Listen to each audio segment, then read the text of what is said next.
చెప్పినాడు. ఇట్లా చెప్తా ఉన్నాడు, నువ్వు అన్ని స్పీచెస్ చూడైనా పొద్దున ఒకటి మాట్లాడతాడు, సాయంత్రం ఒక మాట్లాడతాడు, ఎలక్షన్ల కంటే ముందు ఒకటి మాట్లాడతాడు, ఎలక్షన్ తర్వాత ఒకటి మాట్లాడతాడు. This is a typical personality disorder అని ఆయన చెప్పినాడు నాకు. సో దయచేసి నేను మీ గురించి నేను ఎప్పుడు కూడా చెడుగా మాట్లాడను, మీకు తప్పకుండా మేము గౌరవిస్తాం. మిమ్మల్ని దయచేసి రిక్వెస్ట్ చేస్తున్నాను, కొద్దిగా మెడిటేషన్ స్టార్ట్ చేసి కొద్దిగా మీరు చల్లబడి, మన తెలంగాణ సమాజం మోసపోతూ ఉంది. ఇక్కడ మనం చూడొచ్చు, Korutla MLA doctor Kalvakuntla Sanjay CM Revanth Reddy గారిని ఉద్దేశించి ఒక మాట మాట్లాడుతున్నాడు.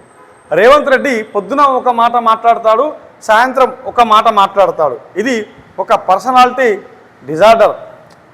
అతను ఒక వైద్యునిగా రేవంత్ రెడ్డికి అయితే ఒక సర్టిఫికేట్ ఇచ్చిండు. ఏమని, ఇది ఒక పర్సనల్ డిజార్డర్ ఉంది అతనికి, రేవంత్ రెడ్డి గారికి అని చెప్పేసి అయితే నేను చెప్తున్నాడు.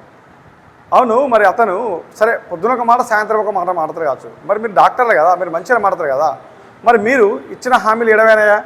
మీరు బండలింగాపూర్ను మండల కేంద్రంగా చేస్తా అని చెప్పేసి సభాముఖంగా సాక్షాత్తు మాజీ ముఖ్యమంత్రి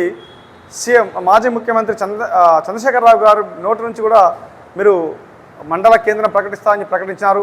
అందుకు సంబంధించినటువంటి అన్ని ప్రఫరం తయారు దొంగ హామీలు ఇచ్చు మీరు గెలిచిన మాట వాస్తవం కాదా?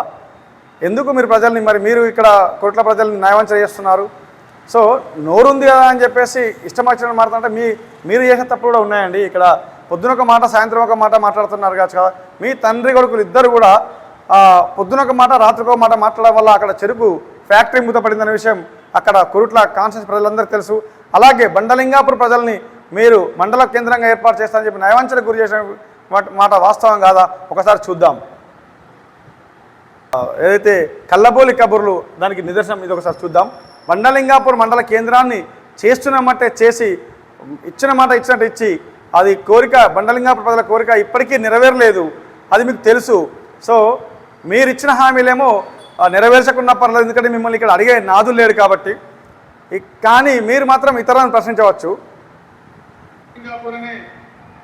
గ్రామానికి నన్ను తీసుకెళ్లి చెరువులు ఎండిపోయిన పద్ధతి, కాలువ నుంచి నీళ్లు రాని పరిస్థితి, చాలా దుఃఖపడుతూ బాధపడుతున్నాను అని చెప్పినారు. బండలింగాపూర్లోనే నేను నైట్ ఆట కూడా చేసినాను. మీరు అక్కడ పడుకున్నారన్నా, అక్కడ భోజనం కూడా చేశారు. బండలింగాపూర్ గ్రామస్తులు మిమ్మల్ని ప్రత్యేకంగా ఊరమన్నారు. బండలింగాపూర్ మాకు మండలం కావాలని అడిగినారు, అది కూడా మంజూరు చేస్తా ఉన్నాం. డెఫినెట్గా బండలింగాపూర్ మంజూరు కూడా ఏర్పాటు చేస్తామని మనం చేస్తా ఉన్నాం.